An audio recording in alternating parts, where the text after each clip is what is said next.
this 2013 FIA GT Series season, and we're here just outside of Bratislava, about, what, 45-minute drive outside of Bratislava for the qualifying session ahead of the two races that will both be coming up tomorrow. It'll be a very, very busy day come tomorrow. My name's Jack Nichols. I'm here in the commentary box, and alongside me, as ever, is John Watson. John, we've been to the Slovakia ring before. It's a great little track, and it's a new circuit that has a bit of flow. It has a bit of character.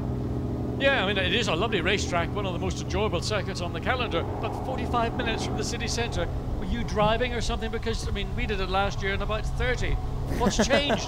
Jack, what's going on? Well, I was asleep on the way in, so maybe that's why I thought it was longer. There you can see the fans on the grandstands waiting to watch this qualifying session unfold, and it'll be a lot busier tomorrow after the qualifying session has taken place, because it's all racing tomorrow. We've got the qualifying race in the morning and then the main race in the afternoon, as well as an FIA Lotus Ladies Cup that's racing here as well. Yeah, we had an event just simply a few minutes before this qualifying session gets underway, and I have to say it was a fantastic race. The battle for the lead, two Lotuses going door handle to door handle. Believe me, very unladylike, if you want to put it in that rather politically incorrect terms.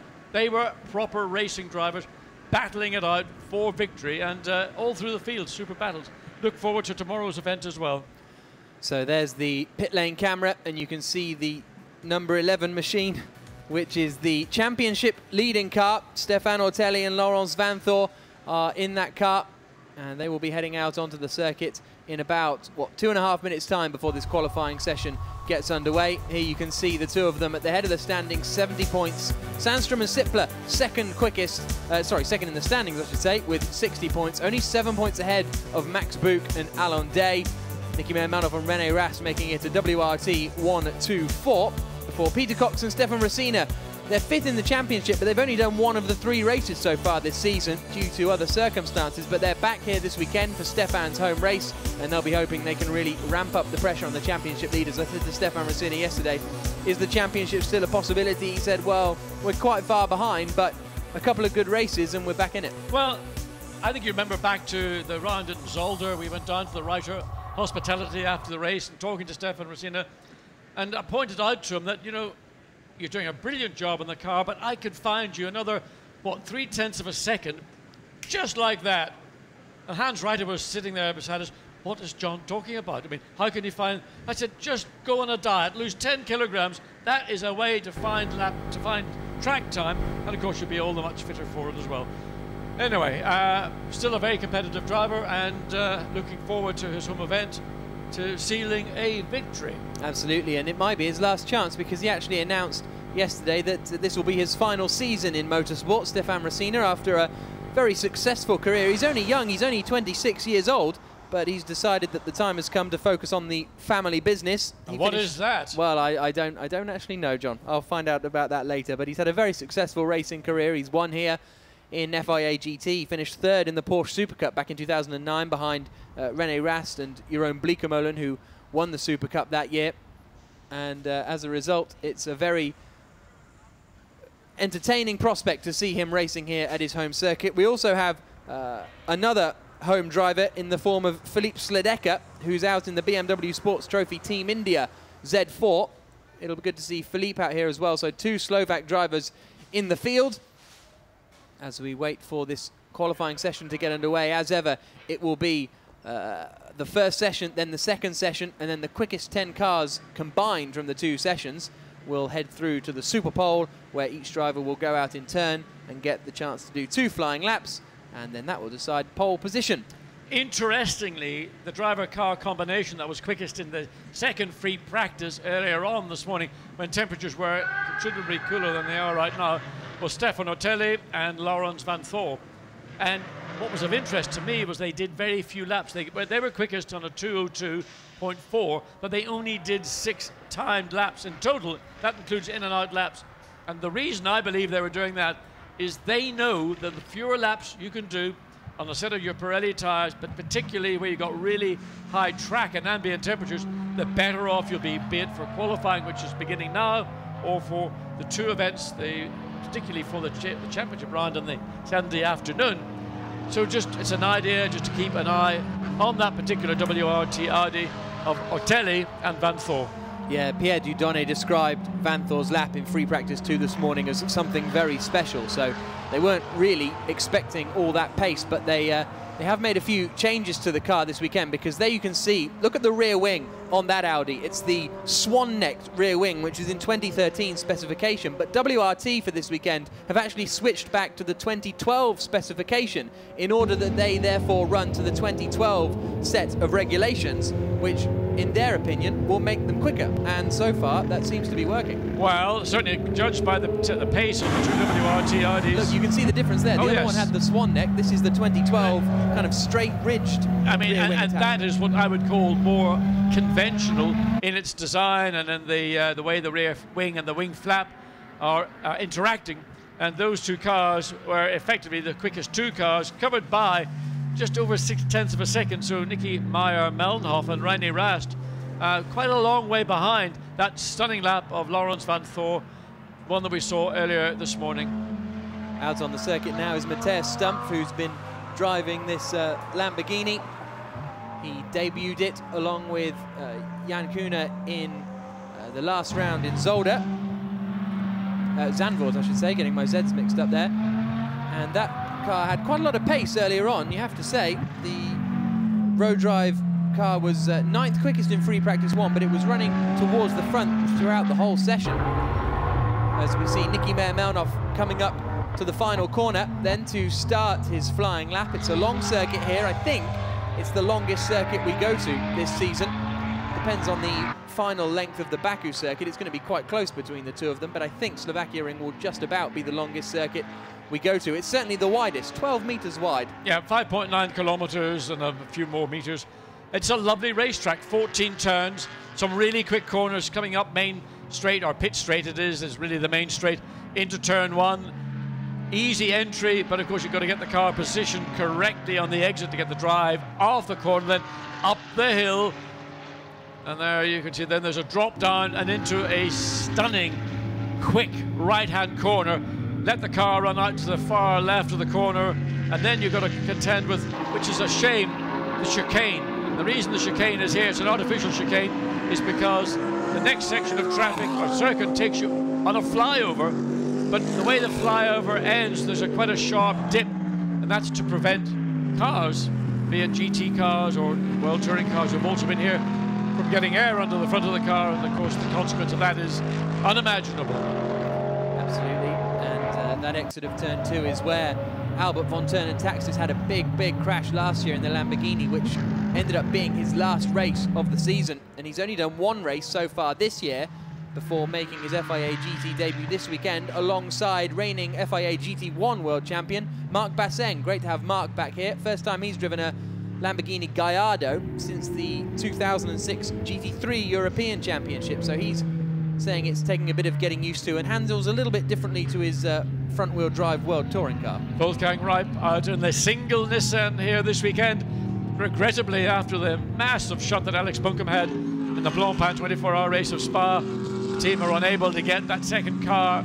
Actually, it was going to be a new car. There was so much damage to Buncombe's car with that impact, and the outside of Eau Rouge hit it at high speed, wheel nut detached, and they decided that it's actually economically and practically easier to build a brand new monocoque or tub or whatever you choose to call it chassis in the case of the Nissan, because it is based on a road car, it isn't an out-and-out race car.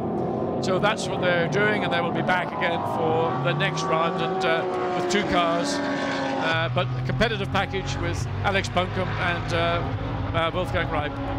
Absolutely, we're watching Albert von Turnen Taxis turn his way through the final corner. He's done the quickest middle sector of anyone, so this will be comfortably the fastest lap of the session so far, as he comes out the corner and across the line to do a 2-minute 5.6. We're expecting pole position to maybe get into the 2-minute 1s, if not a mid 2-minute 2.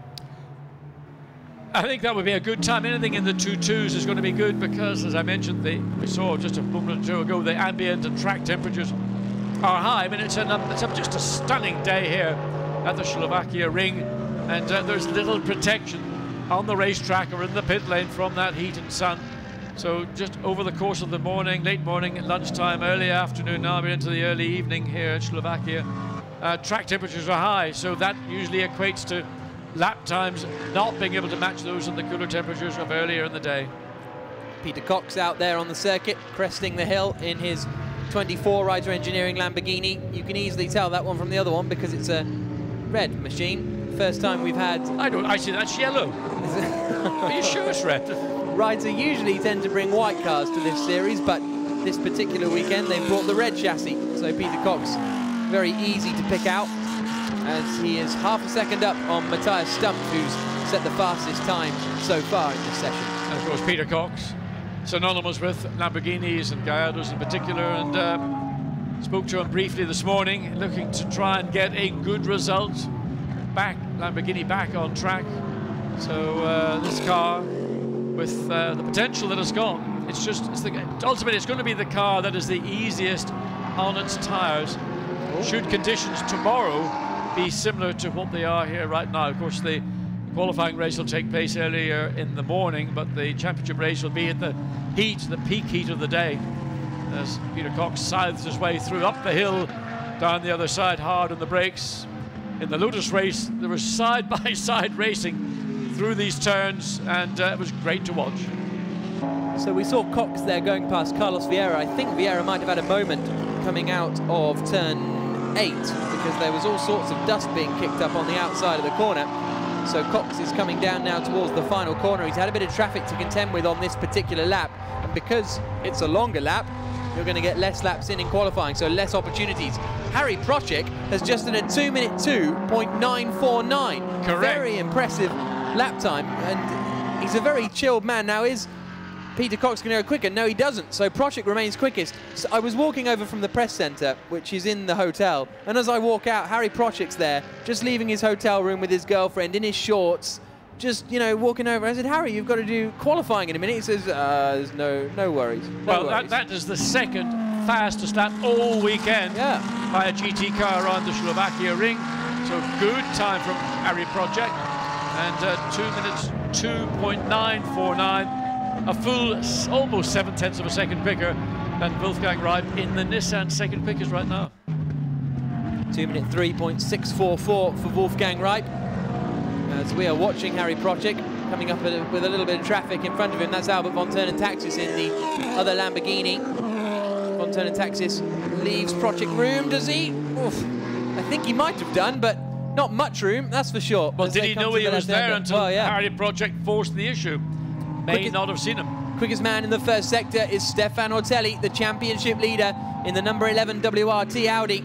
He's done a 38.399 in sector 1, which is comfortably about 0.6 of a second quicker than Harry Procek's first sector. What's his middle sector like? A 59.3. That's pretty decent as he comes into the final corner now. We're watching the Audi, and this could be the provisional pole position time as Ortelli exits the final corner, uses all the curbing on the exit of turn 13 through the kink at 14, and Ortelli does a 2-minute 2.7 to go quickest of anyone so far today. And watching Ortelli through those final two corners, you could see that he was releasing the car the earliest opportunity to try and avoid losing time through scrubbing speed. As we look at the McLaren coming through, and it goes, and well, Sebastien Loeb goes fourth quickest on a 203.820.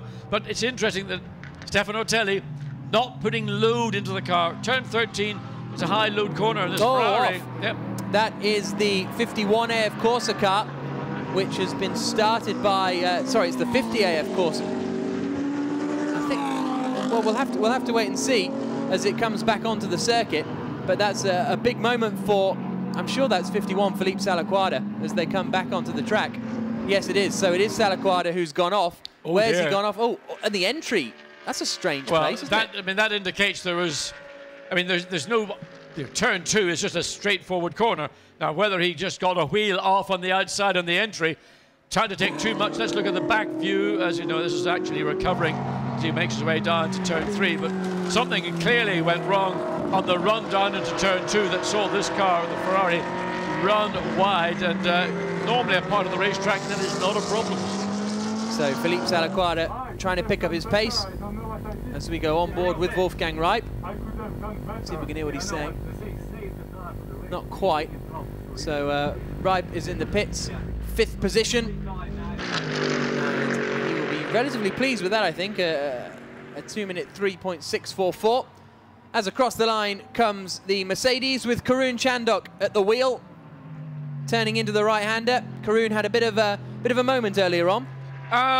Considerable, I would have said, and I hope he hung his head in shame, because it was way off the racetrack. We don't know what actually was the reason for, but I think some of the drivers, they're coming up to corners, they're hammering the brake. Of course, these cars got ABS brakes, and it's just adjusting both yourself to an ABS car, but also adjusting the ABS variable adjustments on, certainly on the Mercedes and on others.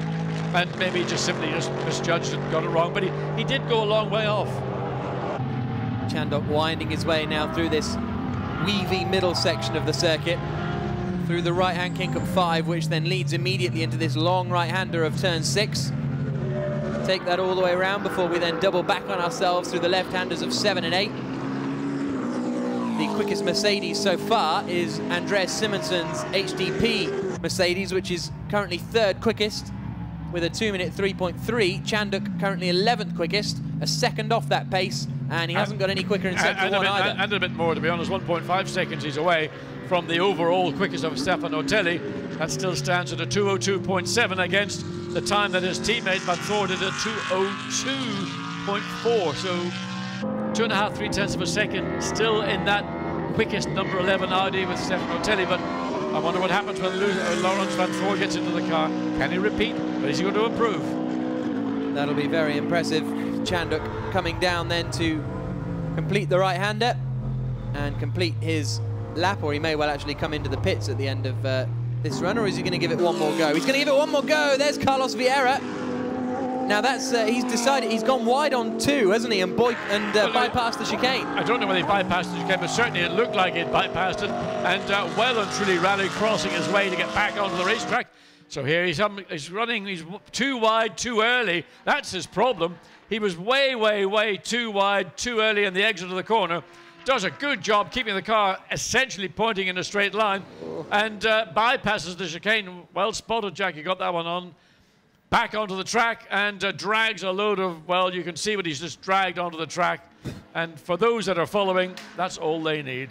That's a repeat, really, of what happened to Albert von Taxis as Sebastien Loeb comes down to the final right-hander, the nose dropping as he comes in to the final corner.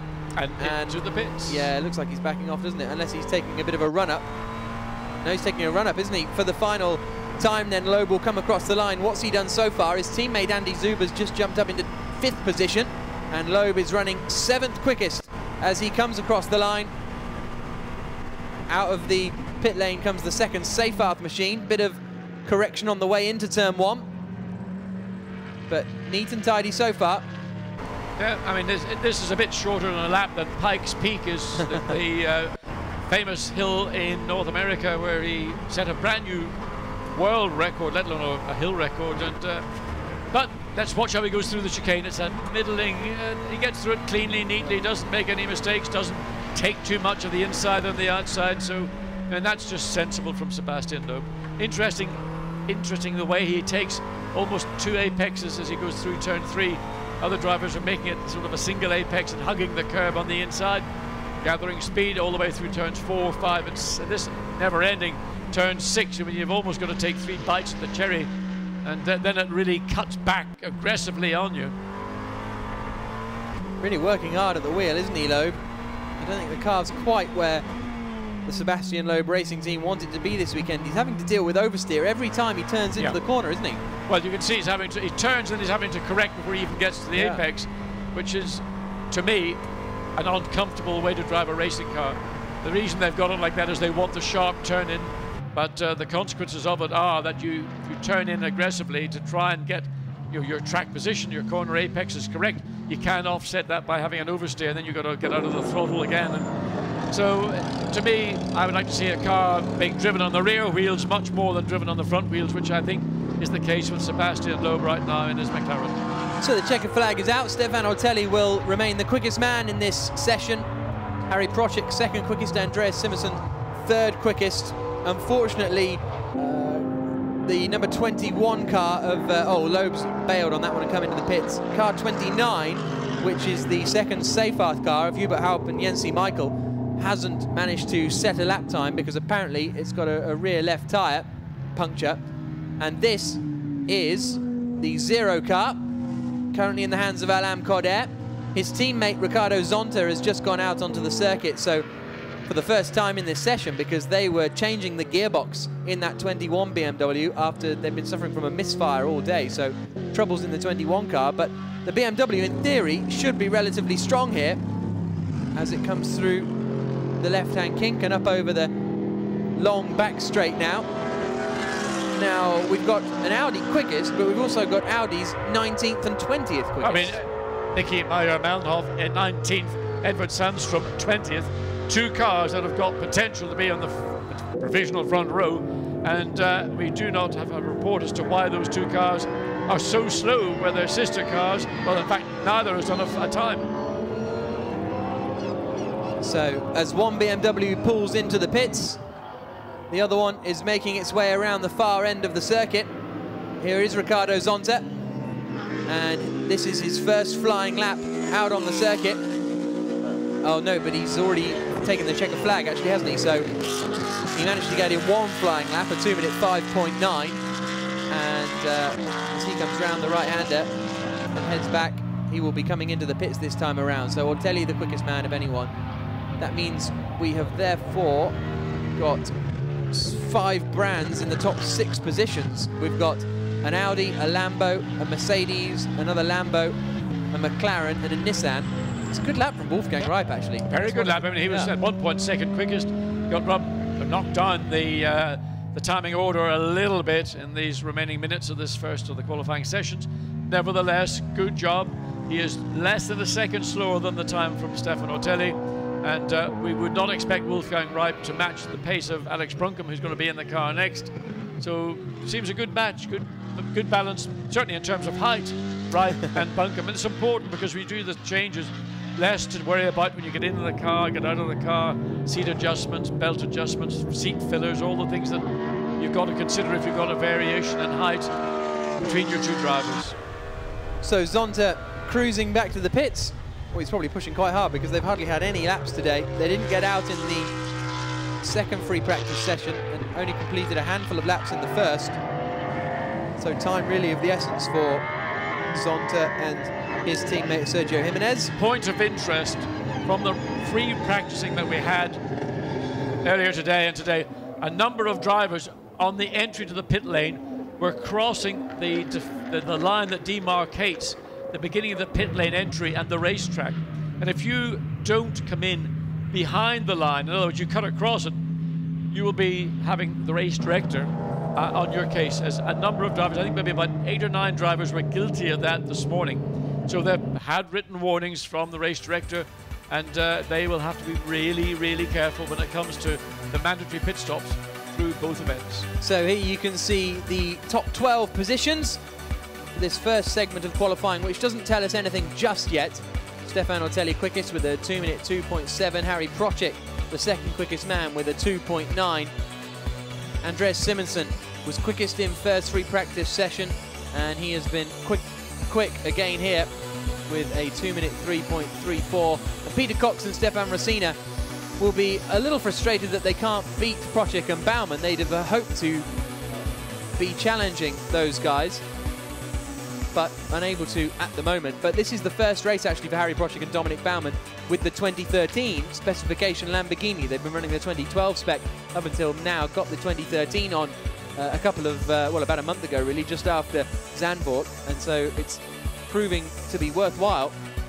And there you can see the 20 cars that we've had out there on the circuit, and 19th and 20th, the 2 Audis, way off the pace. Well, so unless they didn't do any laps, basically. Yeah. I mean, they just did an out lap, and that's the time that they've got. Maybe that's their saving tyres plan again. It's up to the team to ultimately decide what is in their interests. And obviously, while there are plenty of tyres available, do you need to run unnecessarily, or do you save your tyres for when it really counts? And now it will really count, because it will be then ultimately at the end of the session the final top 10, and WRT will want to see those cars in that top 10. The car's got the pace. I'm sure the drivers have got the pace. Certainly Nicky Meyer-Melnhof doing a great job as the sort of the non-professional driver alongside René Rast. And here's a look at the Audi R8 that is being run by WRT, the V10 engine with 560 brake horsepower. It's a great little car, very successful, winning the Blancpain Endurance Series last year. Stephane Ortelli and Laurens Vanthoor winning, or leading I should say, the championship so far this season. And it's really been a great performance from them. There you can see Meyer-Melnhof and René Rast. René, very interested to see what he can do in the car, because as you can see, 2012 Porsche Super Cup winner amongst many other titles. But it's not just the performance and the reliability of the Audis, it's the professionalism of WRT, the team that run these cars. Yeah. They are such a well-oiled machine, and that, to me, is a significant part of their success. Second qualifying session here at the Slovakia ring will start in about 20 seconds time, and after that we will know who is through to the final top 10 shootout for pole position.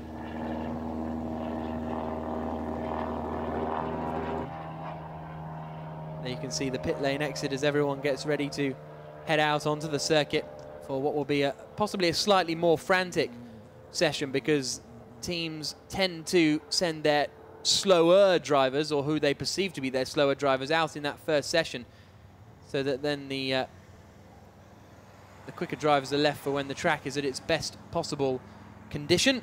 As we see the number 6 BMW Sports Trophy Team India car head out onto the circuit. It's Philippe Sladecker at the wheel, a man who was raced in FIA GT3 in the past and now is here in the FIA GT Series at his home circuit. Also heading out of the pits there is, well, Matthias Stumpf, according to the... yes, it is Matthias Stumpf, isn't it? Patrick Kuhner did the first session, my apologies. Matthias Stumpf is a fairly sort of Teutonic sounding name, but he's got Dalla Agnol in the middle. So is he a bit Italian as well as German? Well, he's Brazilian as well, predominantly. I mean, there are a lot of Germans in Brazil. Yeah, so he's a real mixture of all the nationalities, is Matthias. As he heads out onto the circuit, this is the Blancpain chicane that winds the drivers through and up over the crest. It's a very tricky chicane. It's taken in about third gear, just slam it down a couple of gears and try and dive through as quickly as you can. It's very entertaining to watch there, actually. Yeah, I mean, it's a difficult corner because it goes on and on and on, and we've noticed some of the onboards that some drivers come in, take an early apex, run very wide out to the exit of the corner, then try to cut back and get a better straight line run, whereas others come in and hug the curve all the way around, and it's really a matter of what suits your particular style, maybe what your car prefers.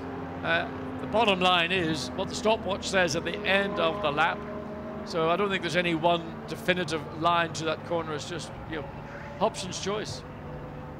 There you can see Cesar Campanico out on circuit. Great to see that they rebuilt that car after the crash. Well, I think they're using a different car actually after their crash at Zandvoort, because it was red when it crashed and it's come out now yellow. So, well, I thought it was red.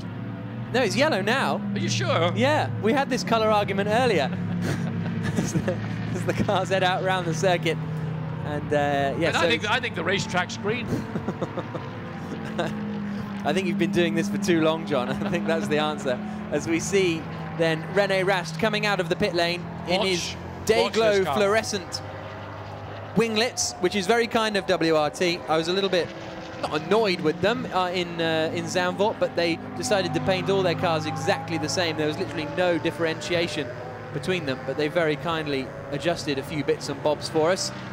There's the Seyfarth Mercedes, Jan Seyfarth at the wheel. He was gutted talking to him yesterday because they were running third in the Spa 24-hour race at one point, but then they broke down out there on the circuit during that race, so ended up not finishing, which was a real frustration. Well, when you get to if you get within 22 hours of a 24-hour race, not finishing is heartbreaking. It is soul destroying. You've done all the long yards, you've done all the hard work, you're tired, all you want to see is the checkered flag, and I can fully understand his emotion. So there's Sladecker winding his way out the far part of the circuit. The BMW Sports Trophy Team India squad are a great welcome to the series. Aman Ibrahim is coming up on the timing screens now. So, no, it's still Philippe Sledecke on the timing screen. So I think it is still Sledecke at the wheel of that car as it turns through the left-hander. A little bit of a twitch, a little bit of a dust kicked up as we come through now the very quick turn 9, where Stephane Ortelli had a massive moment last year. We were watching it earlier, weren't we, on YouTube? I just was reminded about how big a moment it was. And I tell you what, Lady Luck was riding with Ortelli in that particular incident, because the car could have slammed the barrier as the BM kicks its tail out. Could have slammed the barrier on the outside, or as it shot across the track. I mean, literally took a diagonal charge, and how he didn't hit the barrier on the left-hand side of the track, he brought the car to safety undamaged, other than about maybe 100 kilograms of gravel stuffed up the radiator and the underbody and the tray. But it could have been a nasty moment for Stephane Ortelli, but he survived and moves forward.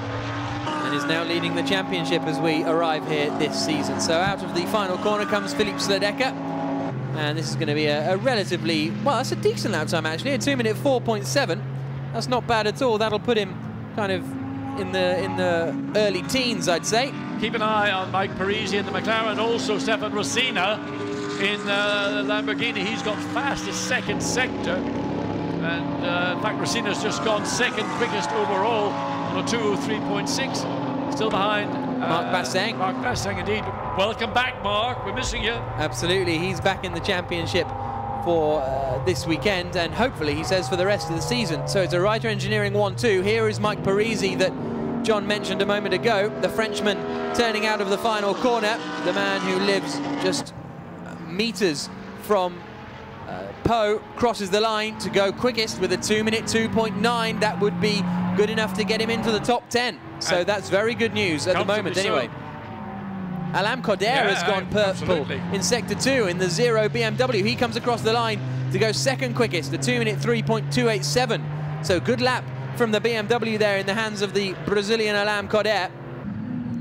And look at this, very busy out there on the circuit, isn't it? This is Alvaro Parent in the sister machine being chased by René Rast. What's René done in this first sector? 38.9. We're not seeing it purples so far. We're seeing purples Mike Parisi and also from Alain Coder, but not from the René Rast Audi, which we had hoped we would see. You know, again, challenging to get through to top 10 for qualifying the final run this afternoon. Might have backed off a little bit, I think, in that middle sector, just to give him a little bit of space. Mike Parisi, the quickest man out there on the circuit, then a 2-minute 2.931. Here's René Rast into the final corner. Maximilian Buch has just gone third quickest with a 2-minute 3.3. Rast comes out of the corner, and this will put him in the mid 2-minute 3s, I'd say, maybe the high 2-minute 3s as he comes across the line. A 2-minute 3.2. Very good final sector. Last sector was outstanding. Yep. Fastest of all. That's how outstanding it was. So not only did he get second quickest time, he got a fantastic run off that last turn 13, but 14's really just a curve, you don't count it. So it not only puts him second quickest, it sets him up to do a really good job. But Laurent Vanthor has just gone out on his first flying lap and is fastest in Sector 1. Very good lap from Laurent Vanthor. He's 0.7 of a second quicker than René Rast was in Sector 1. Absolutely phenomenal stuff from Vanthor. He's really hooked up around this circuit as he comes through the left-hander at 9. He'll cross the second sector timing beam before too long. Just watch the body language of Vanthor's car. Coming out over the bridge, everything looks the way I believe a racing car should look. It's being driven from the rear wheels, not from the front. He's able to get the power on. Well, he can do that. He can run wide. He can use the car because he's got confidence, and confidence comes from having stability at the back of a race car, both under braking but under cornering as well. He's kicking up dust everywhere out there on the circuit is Laurent Vanthor. He comes through the final corner. He's half a second up at the moment. This is surely going to comfortably be provisional pole position. Can he get a 2-minute 2.2, something like that? 2-minute 2.5. He lost time in the final sector.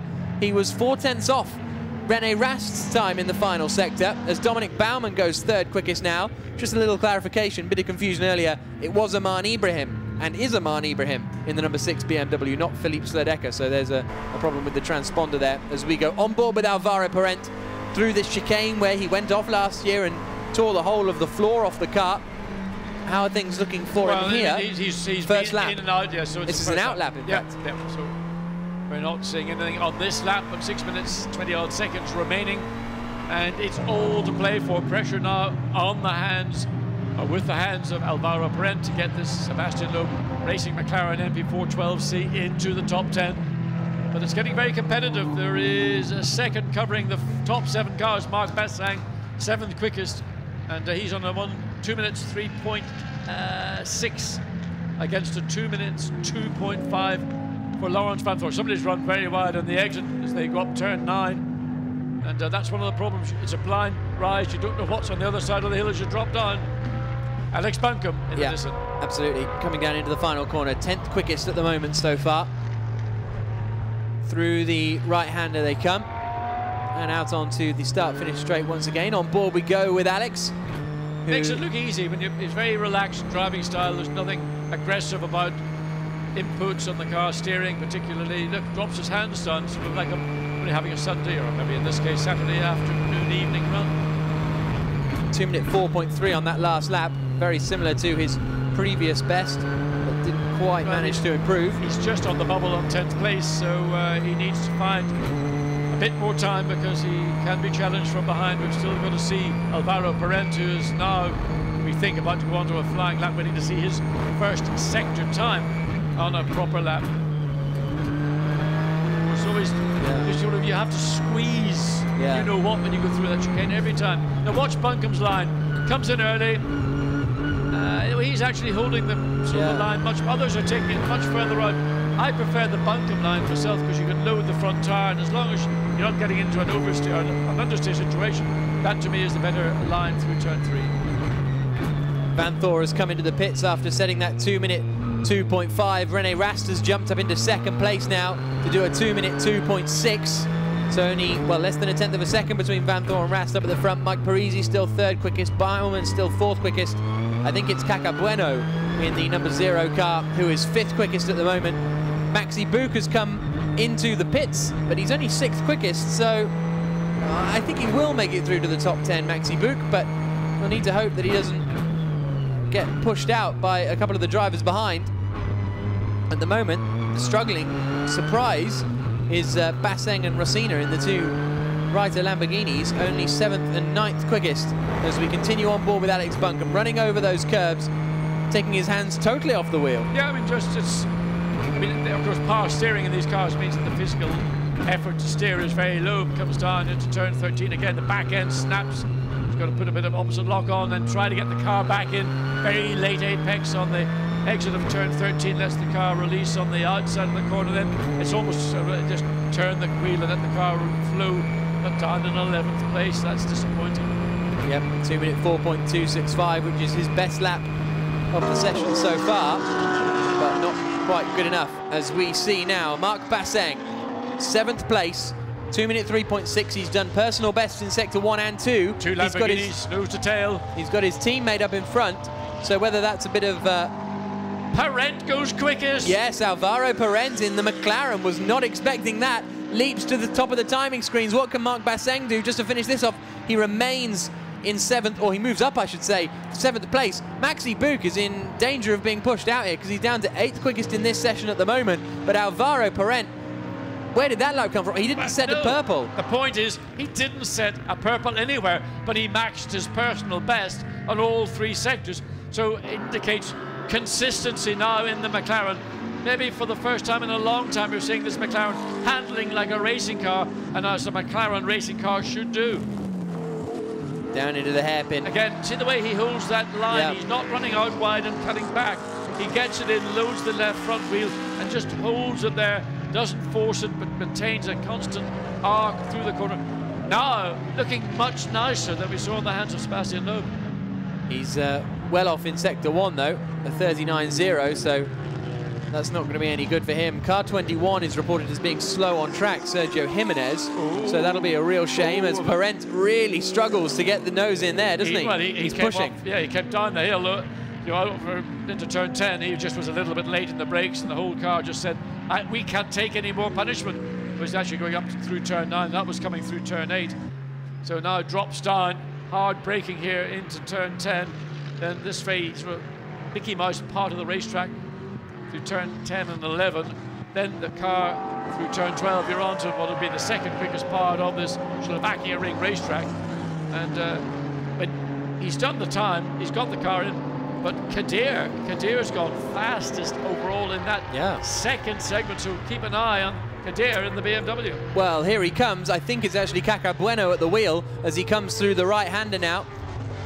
He's done purple in the middle sector, as you say, so this could be a strong circuit for the BMWs. It has been strong for the Z4s in the past. Is this going to launch Caca Bueno right up into the pole position fight? Fourth position, 2 minute 2.817. Good lap from Caca Bueno, and it's great to see the BMW Team Brazil squad really getting up and mixing it with the quick guys now. Through the right-hander he comes.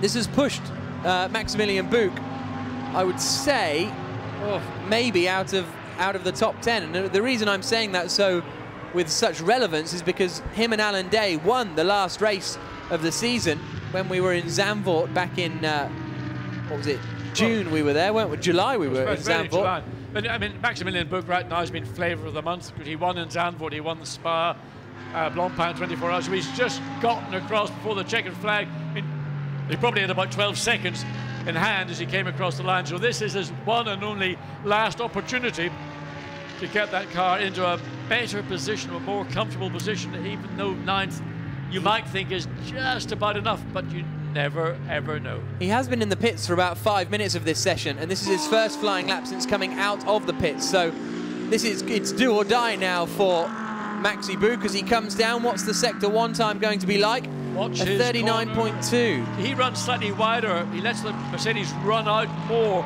from the curbing on the inside, then brings it back in again.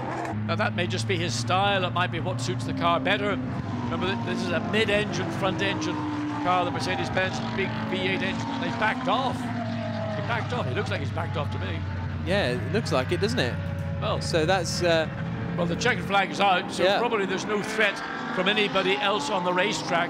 And he's probably got an indication, radio message from the team to say, you're safe, you don't need to push, keep the tyres, look after the tyres. Even though it's only a half a lap of this track remaining, look after those tyres. Stefan Rosina then out on the circuit. He's gone personal best in sector 1, a pretty decent sector 2 actually. This could be a good old lap here for Stefan as he comes across the line, currently 7th quickest, but he remains 7th quickest, a 2 minute 3.181, so 0.02 of a second slower than he has managed so far today. So that's 7th quickest for Rosina. Here into the final corner comes Dominic Baumann, who at the moment is 0.2 of a second slower. He's going to come into the pits, but he's 2 seconds of a second slower in that session than his elder statesman teammate, Mr. Harry Procek. Well, maybe there's a lesson to be learned there. Be laid back, be relaxed, leave the hotel by the circuit at the last moment and jump in your car. Anyway, good job for Harry Procek to get that car and his teammate. So the cars peel around and pull back into the pit lane, and before too long we'll be given the official list of who will be going through to the final section of qualifying. Aman Ibrahim staying out there to come across the line.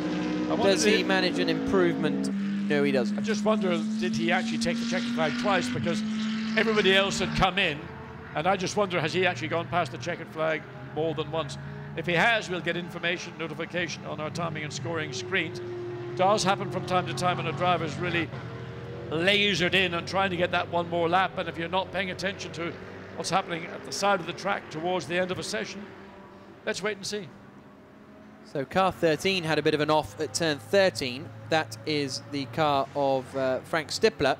But here's a look at the results of qualifying 2. A McLaren quickest here. Alvaro Parent at the wheel, going quicker just than Laurens Vanthoor up at the top. René Rast, the 3rd quickest. Caca Bueno, 4th quickest. Good news there for the BMW guys. Mike Parisi, 5th quickest. Dominic Baumann, 6th.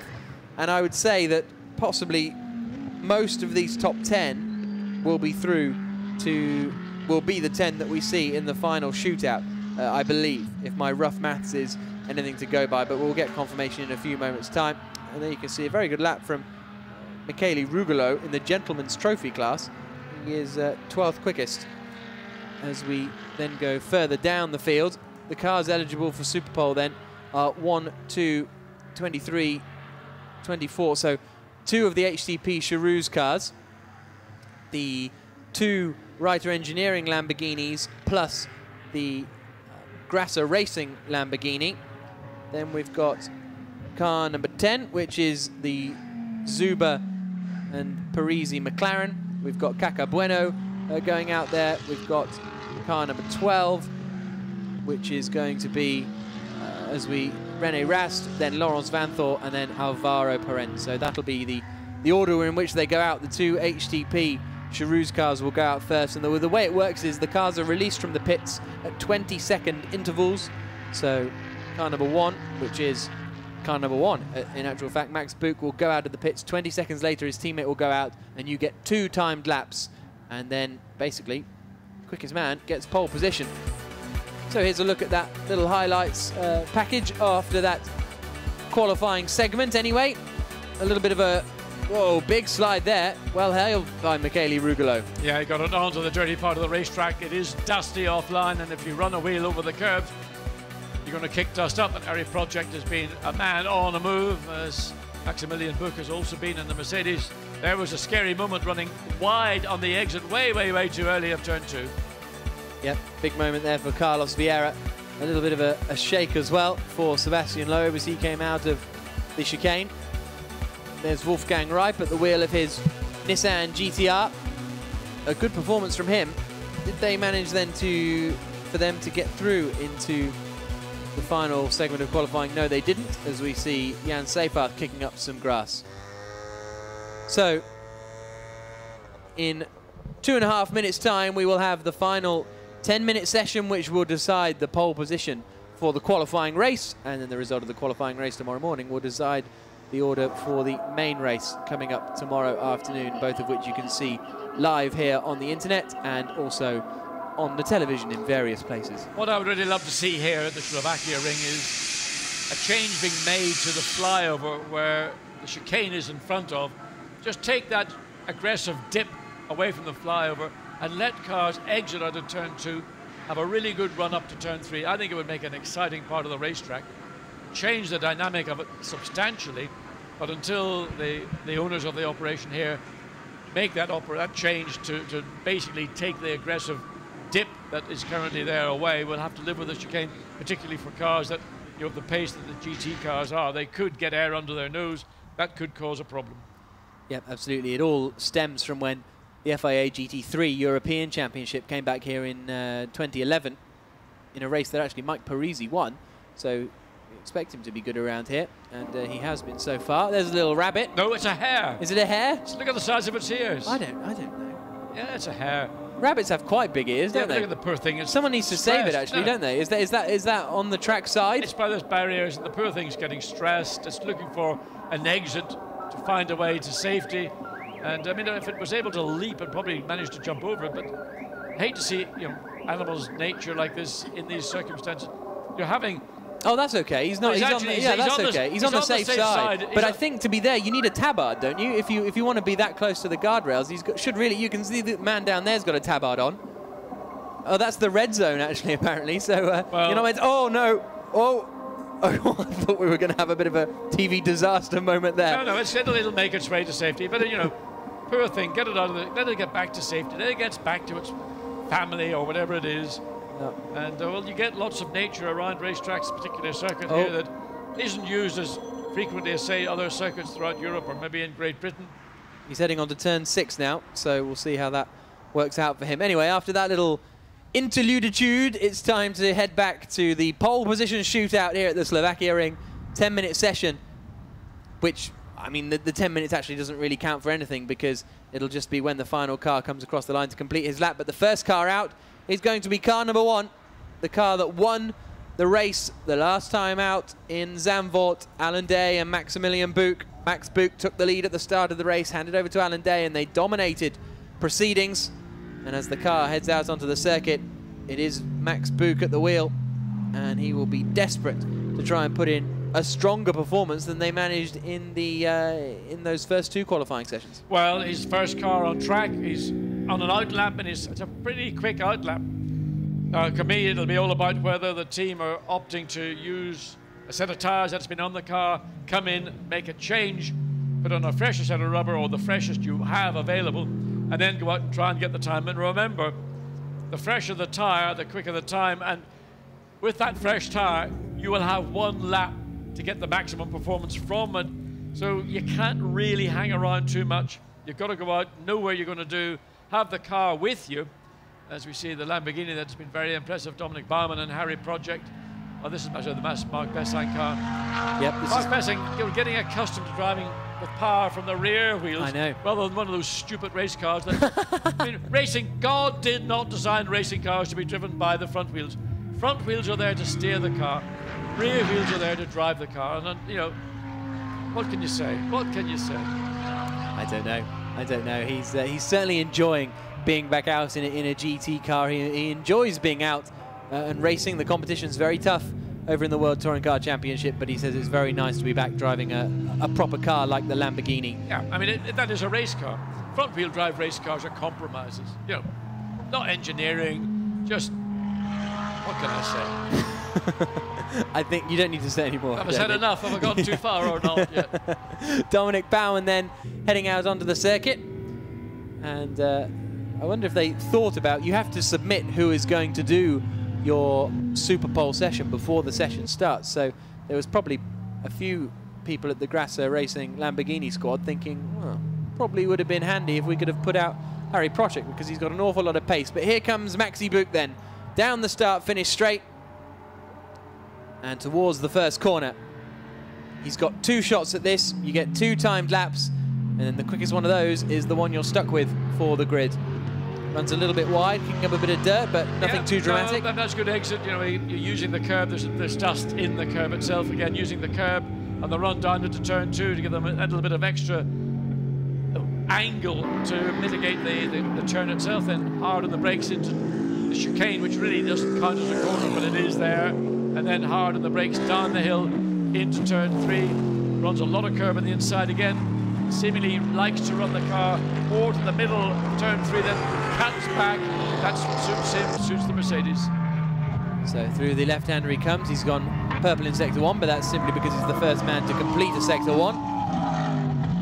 The young German racing driver who's been so impressive. Was never particularly impressive in single-seaters, but as soon as he moved into GT cars in 2011 with the Gravity Charoux squad, who actually essentially picked Buch purely on his talent. There were a few drivers that came and tested for the Gravity Charoux team, and they picked the ones that they were most impressed with, and that's why Baumann and Buch got the nod for 2012, sorry it was, wasn't it?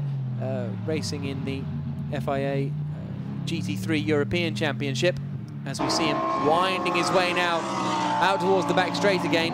But as soon as he entered GT cars, he's been unstoppable. Yeah, he's been very impressive, and it also helps the team that Max Buch is actually fairly short. He's maybe about, in old terms, about 5'5" or so, which means that relatively he's quite light, but he's got tons of ability and oceans of confidence, and he certainly knows how to make an SLS Mercedes-Benz work around any racetrack, be it Spa 24, Zandvoort, here at the Slovakia ring. Let's see his first time. Well, purple in second and third sectors, 203.1.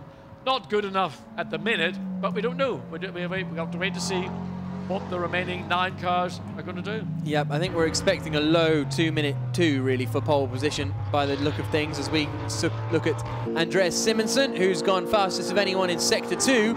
He was the quickest man of anyone in free practice 1 as well. So Andreas comes across the line. Is this going to be any better? 2:02.6. That's well in the mix for his first time lap. Don't forget, he'll get another bash at it, as we see Marc Bessin coming up to the final corner now. He's gone okay in both sectors. Not particularly stunning for Bessin at the moment, but he might be winding up to have a little bit more of an attack on the second lap as he comes across the line. He will go third quickest with a 2:03.3. We've got lots of purples appearing. First sector, Mike Parisi. Second sector, Stefan Rosina in the Lamborghini. So let's see what the Lamborghini is going to do. His personal best in the first sector, so that's a good run. 2 minutes, 2.1, fastest lap of the weekend. Very good run from Stefan Rosina. Mike Parisi's gone even quicker though in sector 1, as John said. and Racina will have another chance as well, as here we see Dominic Baumann coming into the final corner. 39.0 in Sector 1 is not cracking. The middle sector's been okay, so it'll be an average lap this. Laurens Vanthoor looking very quick in Sector 1. Is he ever? As he comes across the line. Dominic Baumann a 2-minute 3.1, which puts him up to 4th quickest at the moment. Well, it's going to be this car, Mike Parisi, potentially could take himself into the top 3 comfortably, but the real threat, I think, is going to come from car 11, Laurens Vanthoor, WRT Audi. He is almost 2/10 up in that first sector on Mike Parisi, who was previously quickest in that first sector.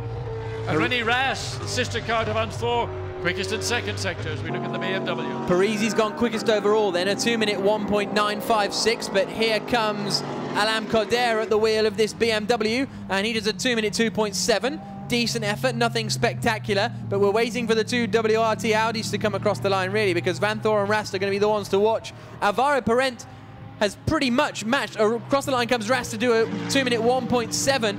I was going to say Parent has matched Vanthoor in Sector 1. Here comes Laurens Vanthoor down into the final corner. The young chap from Belgium has done an okay middle sector. He's about 0.6 of a second slower than Rast's middle sector. A lot of time to be down on your teammate René Rast in that middle sector. Now, is there maybe traffic? We don't know. Well, he goes third quickest. Yeah, third quickest, but he's, what, 0.3 of a second away as we go back to the McLaren as it comes down into this final turn 13. Here comes Alvaro Parent then. He's done personal bests, obviously, in sectors 1 and 2. Overall, the lap times are not stunning from Parent. This will put him up into the top 5. A few of our drivers have completed their best laps now as we go on board with Parent, third quickest, 2-minute 2.0. But these quick guys have still got one more lap to go. Rast, Mike Parisi, Alvaro Parent, and Laurens Vanthoor, I think, are going to be the, well, they are going to be the 4 men to watch, because Racina has completed his lap times. Unless Alain Coder and Dominic Baumann can throw something special out the bag, it's between the 2 McLarens and the 2 Audis. There you can see Maxi Buch. He's completed all his timed laps. His session is over. He'll finish in 9th place. What's this? René Rast running wide, running big time wide. Yeah, he just overran into the chicane, just had to take, you know, a more acute exit, and as a consequence ran wide off the racetrack. That'll have lost him a little bit of time. Parisi's had a shocker in Sector 2, and as a result he comes across the line and doesn't improve, so it's only going to be second at best for Mike Parisi. Who else have we got out there then? Parent hasn't done a great Sector 1. Vanthoor's done a good Sector 1. It'll all be down to Vanthoor's middle sector, I think, as to whether he can snatch this pole position away from his teammate René Rast. Here is Alvaro Parent. His Sector 1 is decent, but not really good enough unless he can find something amazing in the final few sectors. Here is Laurens Vanthoor, though. His middle sector is a 59.2. Again, well down on René Rast. I think this is René Rast's pole position, you know. Vanthoor comes out of the final corner. Can he make it an all-Audi front row, though? That's going to be the question. On the grass, on the exit, he's pushing super hard. Vanthoor comes across the line and can't improve. He remains in 4th position overall. So, but for the dotting the I's and crossing the T's, I think this is going to be René Rast's pole position, because Alvaro Parent is 2 seconds off in the middle sector. He must have made a mistake somewhere out there. It's not a mistake. I think that's what I alluded to earlier in the session. Your first flying lap on whichever set of tyres you've got on the car is going to be your quickest lap. If you don't get it done on the first flying lap, your second lap will not match the potential. And I think that was the case of Laurens Vanthoor. He just, whatever happened on his first flying lap, he didn't get it done. He's now in 4th place. His teammate René Rast on a 2:01.717, stunning time, over a quarter of a second quicker, or just a quarter of a second quicker than Mike Parisi in this first of the 2 Sebastien Loeb McLarens. So there's our pole sitter for tomorrow's qualifying race. René Rast, the German superstar, after dominating Porsches. He's also been very competitive in Audis. He won the Spa 24-hour race in an Audi last season, and he has taken pole position for this one. And René Rast and Niki Mermanov becoming the first men to take 2 pole positions in the season so far, because they took pole in the opening race at Nogaro. That wasn't in the script, I was told. Well, absolutely. A lot of people not really expecting Audis to be strong this weekend. Audi weren't expecting themselves to be strong, but that switch... Yeah, but remember the switch to 2012 wing on the car. It's not the wing per se, it's what the wing does, how it interacts with other aerodynamics on the car, and it's about balance, it's about confidence. Yep. And WRT wouldn't have done this because it's pretty, or because you've got nice circles on the rear wing indicating this is an Audi. You know, you're not going to mistake it for a McLaren, are you? It's about balance, about confidence. Absolutely, and there are more changes to the 2012 spec, just the wing is the kind of noticeable one that pins it out. So there is the grid for tomorrow's qualifying race. A very good performance from Sebastien Loeb Racing, comfortably their best team qualifying performance of the season, because Mike Parisi and Andy Zuber will start from second on the grid with Loeb and Parent behind in third position. It's going to be an entertaining race tomorrow. The top 5 cars covered by just 0.4 of a second. Peter Coxon, Stefan Rosina there, you can see, in 5th position. 6th place for Andreas Simonsen and Sergei Afanasiev. Alain Coder and Caca Bueno will start in 7th place, a second off the quickest lap time of anyone. Harry Prochik and Dominic Baumann, 8th quickest. Alan Day and Max Buch will be very frustrated with a 9th position. Albert Von Turn and Texas, and Marc Basseng getting through to the top 10 and will start in 10th position. So a very entertaining qualifying session here at the Slovakia ring ahead of the race that we have coming up tomorrow when the cars headed out onto the circuit. The Audis weren't particularly well fancied, but a few moments here and there. That was for the number 50A, of course, of Ferrari. Michele Rugolo having a bit of a moment. We saw Carlos Vieira run wide there. That was him kicking up all the dust. Then there was a bit of an intra-team, intra-Lambo battle. And then across the line came Alan Day. And then Carlos Vieira had another big moment coming out of turn 2, but he managed to keep it all together. But the Audis tomorrow are going to face a stern attack, aren't they, from the McLarens? Yeah, I mean, it's going to be about, first of all, grid position, and then maintaining that position. And it's going to be about how does your car work during that first 25 minutes or up to 35 minutes before the mandatory pit stops. And you're going to have very good drivers in their cars for that first stint. But conditions in the morning for the qualifying race are going to be entirely different to those that we saw. This poor hare making its way around the racetrack, slightly confused, making its way to the fast food outlets, but can't find a way to them.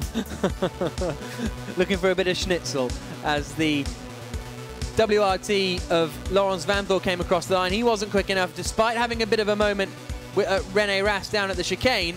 He was the man to go quickest of anyone and take pole position ahead of tomorrow's qualifying race here at the Slovakia ring. So an entertaining qualifying session. Many thanks for joining us for it. Make sure you join us tomorrow morning for the qualifying race. It's the main race in the afternoon as well. All the action from round 4 of the FIA GT Series.